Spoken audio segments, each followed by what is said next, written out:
बस सच्चाई है जो मैंने और मेरी पत्नी ने अपनी आंखों से देखी थी, पर बिना सबूत के मेरी सच्चाई पर कोई विश्वास नहीं करता। सेठ मणिराम धनवान है, उसके पास उसके नौकर हैं। वो चाहता तो अपने नौकरों को पैसे देकर आपके सामने मेरे खिलाफ गवाही दिलवा सकता था। उसने मुझे धमकी भी दी थी कि यदि मैं आपके पास आऊंगा तो वो मुझे ही झूठे अपराध में फंसा देगा। मैं जानता था कि मैं उसके खिलाफ आपके सामने आकर शिकायत नहीं कर सकता हूँ, इसीलिए चुप था। ऐसी बात है तो तुम अभी क्यों आए हो? अभी भी तुम ये साबित तो नहीं कर सकते हो कि ये सब उस सेठ मणिराम ने ही किया है? हाँ मंत्री जी, मैं अब भी ये साबित तो नहीं कर सकता। मेरा खेत तो अब जल गया, मेरे पास कुछ भी नहीं बचा है। पर मेरी समस्या को सुनकर महाराज आगे चौकन्ने हो जाएंगे और फिर कभी भी किसी के सामने ऐसी समस्या आई तो उसका निवारण कर पाएंगे। इसीलिए मैं आपको ये बताने आया हूँ।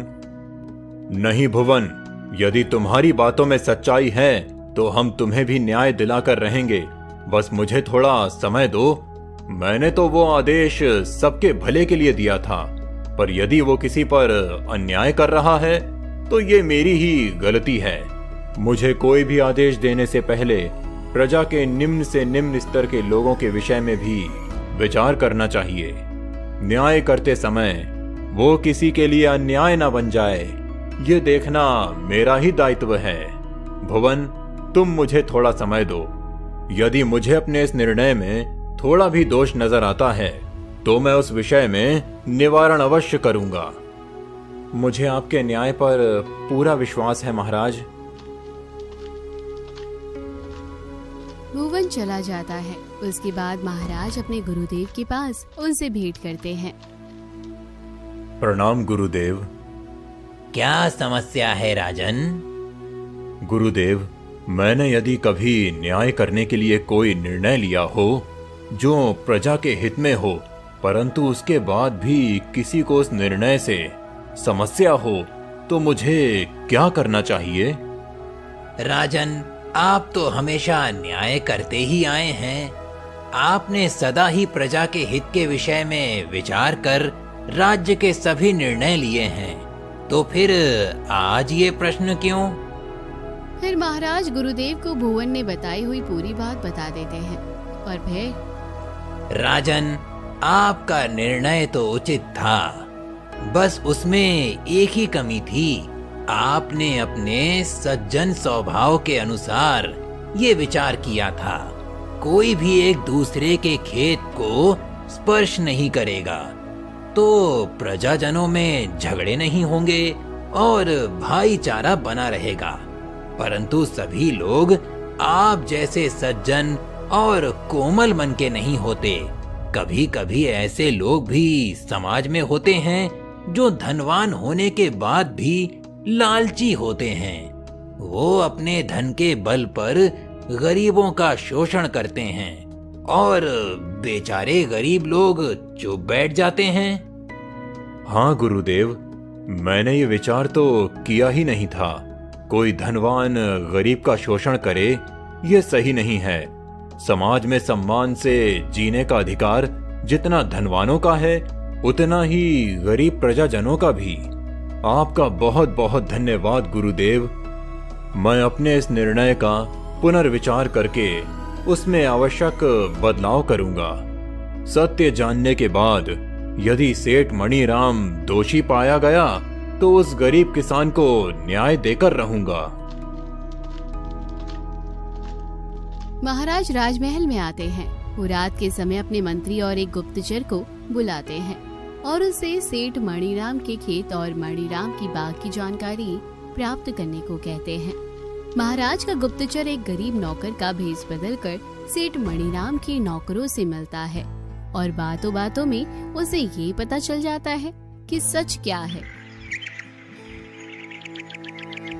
कुछ दिन बीत जाते हैं। उधर भुवन के घर पर बहुत दिन हो गए हैं, अभी तक महाराज ने कोई संदेश नहीं भेजा है। इसका अर्थ है कि वो हमारी समस्या को भूल गए हैं। हो भी सकता है अलका। हम ठहरे गरीब किसान महाराज को इतने बड़े राज्य की पूरी व्यवस्था देखनी पड़ती है। हमारी समस्या उनके लिए बहुत छोटी है। पर अब हम क्या करेंगे? हमारे पास तो अब खेत भी नहीं है और धन भी नहीं है। अब हमारा घर कैसे चलेगा? उस खेत से जो थोड़ी बहुत उम्मीद थी वो भी अब टूट चुकी है। मैं तो विचार कर रहा हूँ कि हम ये गांव छोड़कर कहीं और चले जाएं। वैसे भी इस गांव में अब हमारा बचा ही कौन है। हम उस सेठ मणिराम से लड़ नहीं सकते। महाराज को बताना अनिवार्य था, इसीलिए मैंने बताया। पर अब लगता है कि महाराज से भी हमें ज्यादा अपेक्षा नहीं करनी चाहिए। अलका और भुवन दोनों बहुत निराश हो जाते हैं। एक दिन महाराज, हमारा गुप्तचर सेठ मणिराम के नौकरों के साथ एक नौकर बनकर कुछ दिनों तक घूम रहा था। तब उसे ये पता चला कि सेठ मणिराम ने तार की जाल को लकड़ी के आधार से भुवन के खेत की तरफ मोड़ा है और अपने खेत की सीमा बढ़ाई है। जब भुवन ने उसका विरोध किया था तो उसने भुवन को तुम्हारे पास कोई प्रमाण नहीं है ये कहकर चुप कर दिया था। इसका अर्थ ये है कि भुवन सत्य कह रहा है। मंत्री जी, उस सेठ मणिराम को राज्यसभा में उपस्थित होने का आदेश दीजिए। मंत्री जी सेठ मणिराम को राज्यसभा में बुलाते हैं। सेठ मणिराम के राज्यसभा में आते ही सिपाहियों, बंदी बना लो इस दुष्ट मणिराम को और 100 कोड़े मारो। महाराज, महाराज, आप तो न्याय की मूर्ति हैं, तो मेरे साथ अन्याय क्यों? मुझे राज्यसभा में इसीलिए बुलाया गया था कि मुझे बंदी बना लिया जाए। मेरी गलती क्या है? गलती नहीं, तुमने अपराध किया है। तुमने एक गरीब किसान के खेत की सीमा छोटी करके अपने खेत को बढ़ाया है, और इससे तुम्हारा समाधान नहीं हुआ तो तुमने उसके खेत को जला भी दिया, जबकि उसकी फसल कटने के लिए तैयार थी। नहीं नहीं महाराज, वो भुवन तो झूठ बोल रहा है। वो तो खुद मेरे खेत में घुस आया था। आपके आदेश के बाद भी उसने अपनी खेत की सीमा बढ़ाने के लिए मेरे खेत के तार तोड़ दिए थे। असत्य मत कहो मणिराम, हमने तुम्हारे नौकरों से पूछताछ कर ली है। उन्होंने ये स्वीकार किया है कि तुमने उन्हें इस काम के लिए धन दिया है। उन सबको हमने बंदी बना लिया है। अब यदि असत्य कहा तो तुम्हें कारागार में डाल दिया जाएगा। ये सुनकर सेठ मणिराम डर जाता है। वो हड़बड़ी में सब सच सच महाराज को बता देता है। तभी भुवन भी वहाँ आ जाता है। सेठ मणिराम, तुमने इस गरीब किसान के साथ बहुत बड़ा अन्याय किया है। तुम्हें दंड के स्वरूप भुवन के खेत की मरम्मत करके देनी होगी। उसके साथ ही उसे 1000 सोने के सिक्के और अपने खेत का आधा हिस्सा भी देना पड़ेगा। यदि तुमने हमारे आदेश को नहीं माना तो तुम्हें बंदी बना लिया जाएगा। महाराज, आपके इस न्याय के लिए आपका बहुत बहुत धन्यवाद।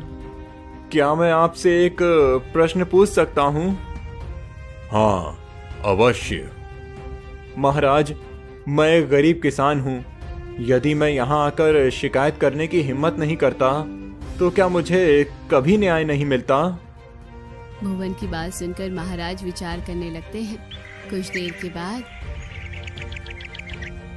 मंत्री जी, पूरे राज्य में ये आदेश दे दीजिए कि आज के बाद किसी गरीब का शोषण हो रहा हो तो वो बिना किसी डर से सीधे मुझे आकर मिल सकता है।